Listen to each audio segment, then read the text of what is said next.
Ayan. Init. Grabe. 43 degree. Titinda sa ilalim ng sikat ng araw. Kasya, boss! Ayan.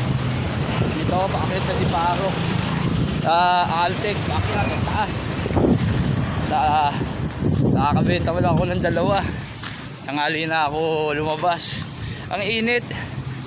Hindi ako pinagpapawisan sa pagod. Sa init. Hindi naman ako hinihingal. Hindi ko lang mapigil yung pawis dahil ewan, ang init masyado. Talagang tumutulo.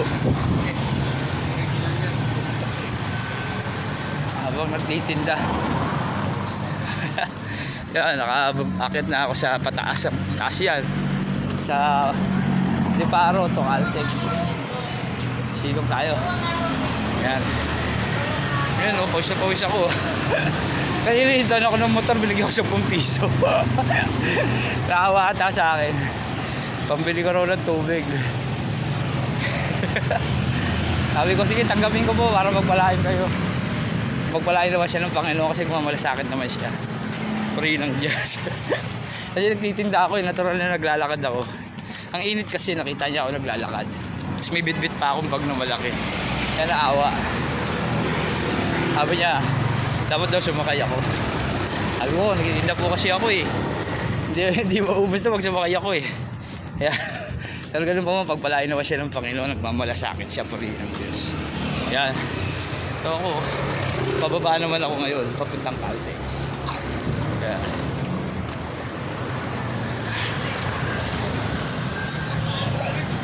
dito hindi ako gaano makakabenta kasi bugbog na rito eh.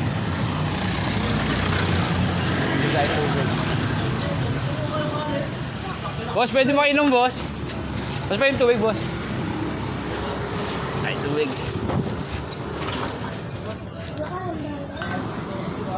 Wala.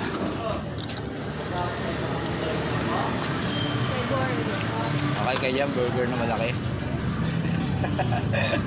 Kaway muna kayo.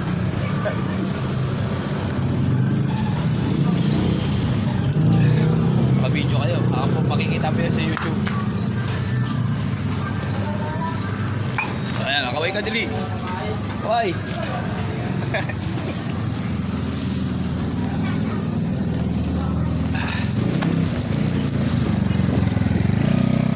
Yan. Salamat sa Panginoon. Pagpalain naman siya ng Diyos. Tindahan kayo, pinainom niya tayo. Ito maraming mababait na tao eh. Kung minsan, oh, inom ko muna, bago ka ng tubig. Ganun sila. Pag mainit. Pero naman, suplada. Suplada. may bayad inom. Pag alam, binabayaran ko. Pagka iinom. Salamat. Ayun, ito, tuloy-tuloy pa rin ako nagtitinda. Hindi ko pwede hinto itong ginagawa ko. Daming kailangan bayaran. Gaya niya sa Biyernes. Yung anak ko, mababayad sa school. Kasi mag-aano na siya. Nilipat na siya ng school ngayon. Kaya kailangan ko kumita.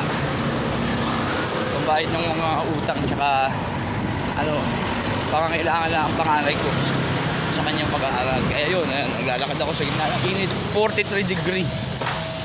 Ang init ngayon. Sabi na kagabi ng weather forecast. Ayun, buti na lang binigyan tayo ng Diyos ng lakas ng katawan, resistensya, puso, dugo, binte, baga. Kaya yun, yan, pawis na pawis ako. Pero hindi dahil pagod ako, kundi dahil mainit talaga. Kanina pa nga, habang naliligo ako sa CR eh. Pinapawisan ako ng gusto. Ayun.